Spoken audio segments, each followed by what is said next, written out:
Magandang araw sa inyong lahat. So ngayon is ipapakita namin sa inyo kung paano yung disassembling process ng primary sheave ng isang YECBT. So dito meron tayong NMAX, TechMax. So ito ay equipped ng YECBT. So malaki yung kaibahan niya. So dito papakita ko kung ano yung pinagkaiba ng conventional and YECBT or Yamaha Electronically Continuous Variable Transmission. So ngayon, kailangan natin i-prepare muna yung mga tools. So ngayon sa YECBT may ginagamit tayo na special tools. Ito, ang tawag dito is primary sliding sheave installer. So, yan yung itsura niya. Ayan.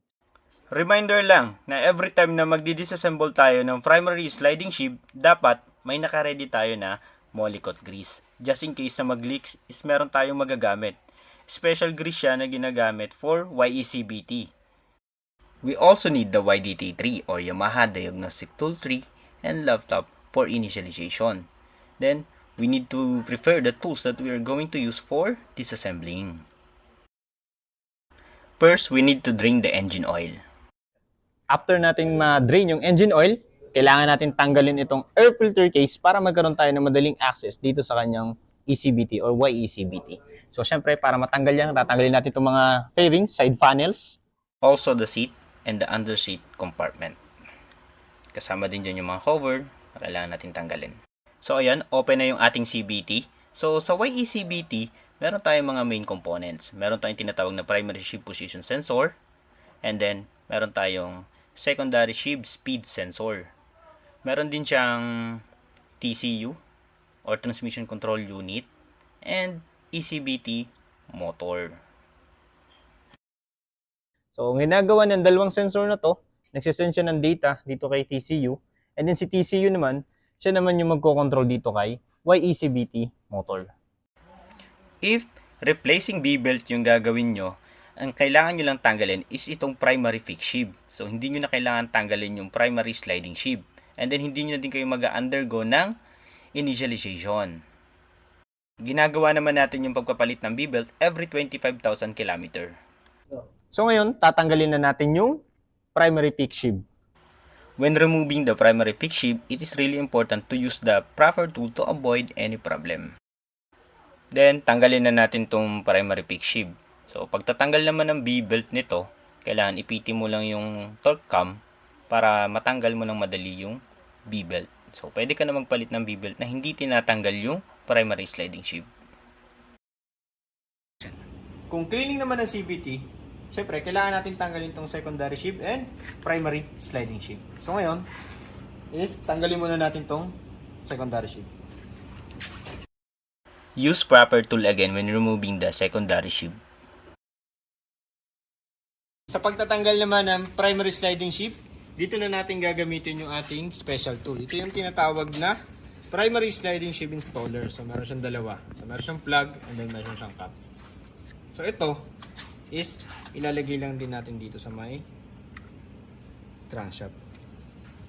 Tapos, itong plug na to is nakaabang siya dito. Para kapag tinanggal mo tong primary sliding sheave is ayan.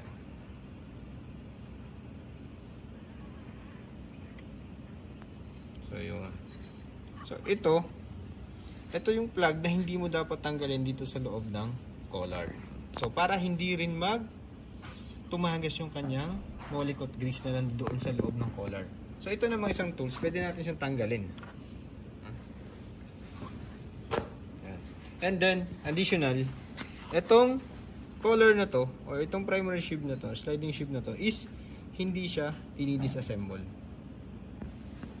Hindi siya kinakalas. Ayan. So, ayan. So, dito pwede nyo nalinisan tong pinaka-crankcase niya. So, gamit na lang kayo ng parts cleaner or CBT cleaner. So, iwasan nyo lang na direktang may sprayan to, yung loob na to. Ayan. Okay. This is for demonstration only na if accidentally blow out or leak yung grease sa loob ng collar ng primary sliding sheave, it is necessary to re-grease using the molycot. So dito tinatanggal lang namin tong plug na to para maipakita sa inyo kung paano maglagay ng grease sa loob ng collar. So kaya importante na while doing the YECBT maintenance, huwag nyo hahayaang matanggal tong plug na to sa loob ng collar.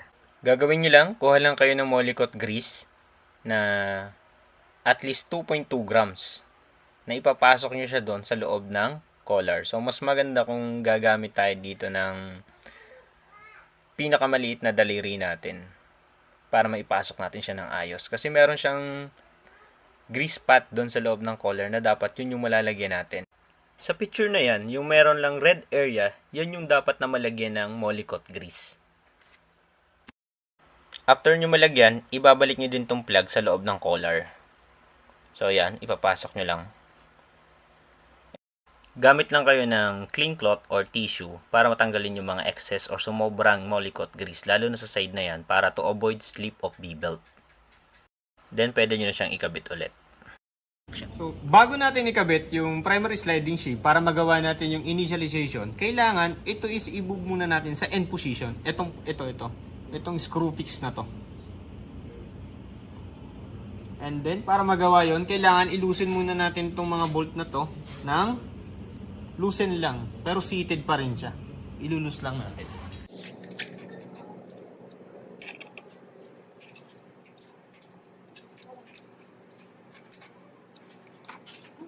After natin malusin, tatanggalin natin tong gear accessing bolt. And then kailangan tanggal din yung ating YECBT motor. Kailangan remove din yan. Then ngayon dito, nakikita nyo yung itong gear na to. Ito is fixed screw gear. So yan, isiikutin lang natin papunta sa kaliwa. So ikutin yan. Make sure na ang gagamitin nyo lang ay finger. Kasi hindi siya pwedeng gamitan ng mga tools kagaya ng screwdriver, flat screw. Kasi pwedeng ma-damage yung kanyang mga gear. So ito, kung makikita nyo, habang iniikot natin to, ayan, is pumapasok siya. Ayan. Hanggang sumagad lang yan. Okay? So kapag okay na yan, ibalik lang ulit natin, higpitan natin itong mga bolts na to. Balik natin yung accessing bolt niya dito and yung kanyang YECBT motor.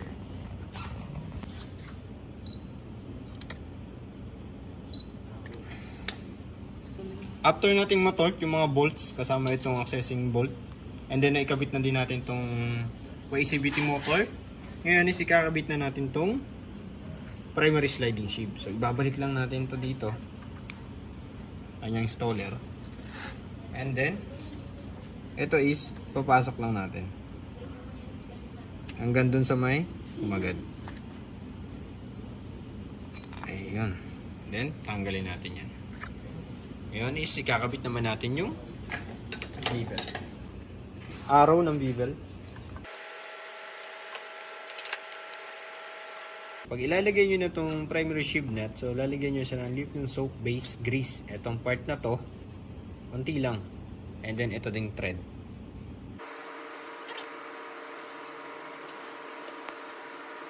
And then ilalagay natin siya sa specified torque. After nating makabit yung primary pick sheave, gagawin na natin yung initialization. So using the YDT3. So ganito lang yung gagawin natin.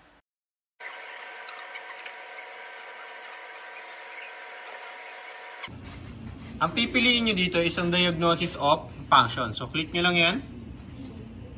And then choose the item, pipiliin nyo yung MCU, TCU, then select.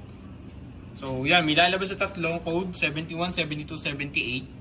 So dito kayo sa 78. So primary sheave position, initialization. So ang gagawin lang is, i-click nyo lang to ng 3 beses. Ayun. So itong indicator light na to, ibig sabihin yan, kapag nag-on siya, ibig sabihin successful completion. Pero kapag siya ay nag-blink, ibig sabihin meron siyang problema or abnormal. After the initialization complete, so kailangan ikabit lang ulit natin lahat ng tinanggal natin. Then, pwede na natin siyang i-start.